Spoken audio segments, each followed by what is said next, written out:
प्रत्यक्षात आपल्याला अनुदान मिळवून घ्यायचंय का, हा प्रश्न प्रत्येक शिक्षकाने त्यांच्या मनाला विचारला पाहिजे.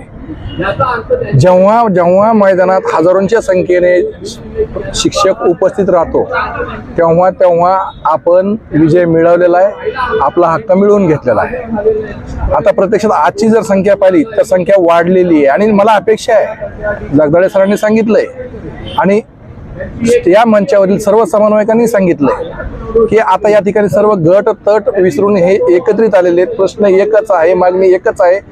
तेव्हा महाराष्ट्रातील सर्व शिक्षकांनाही आवाहन केलेलं आहे. आता हे अनुदान घ्यायचंय की नाही हे महाराष्ट्रातल्या शिक्षकांनी ठरवायचंय. एक मी सुद्धा लाभार्थी आहे, एक लाभार्थी म्हणून म्हणतोय मला माझा पगार पाहिजे म्हणून मी मैदानात आहे. आता ज्यांना पगार पाहिजे त्यांनी मैदानात याला काहीच हरकत नाही. जर ही वेळ गेली तर खूप अवघड आहे. पुढे किती काळ लागेल, वेळ लागेल हे मी सांगू शकत नाही. आता मी या ठिकाणी पावसाळी अधिवेशनादरम्यान बसलो, माझे सहकारी बसले, पुन्हा हिवाळी अधिवेशनाची वाट बघत बसलो, पुन्हा मार्चच्या बजेट अधिवेशनाची वाट बघत बसलो, त्याला काही अर्थ नाही. आंदोलन किती होत आहेत यापेक्षा आंदोलन किती तीव्रतेने होत आहे हे त्या यशाच्या मागचं गमक आहे.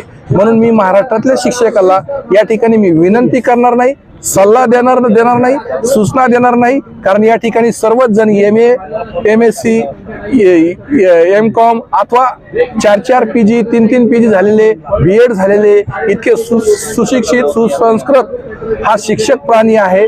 त्यांना सल्ला देण्या इथपर्यंत मोठा नाही.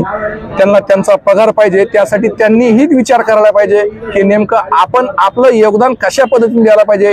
जर त्यांना त्यांचा पगार पाहिजे असेल तर ते मैदानात आले तर ह्या सर्व गोष्टी शक्य होतील. उद्याच्या EPC बैठकीमध्ये जर ते लांबलं गेलं तर त्या बाबतीत मी काही सांगू शकत नाही. परंतु ते लांबवायचं आहे का की लवकरात लवकर आपल्याला हस्तगत करायचंय हे महाराष्ट्रातल्या तमाम अंशतः अनुदानित शिक्षक बांधवांनी समजून घ्यावे.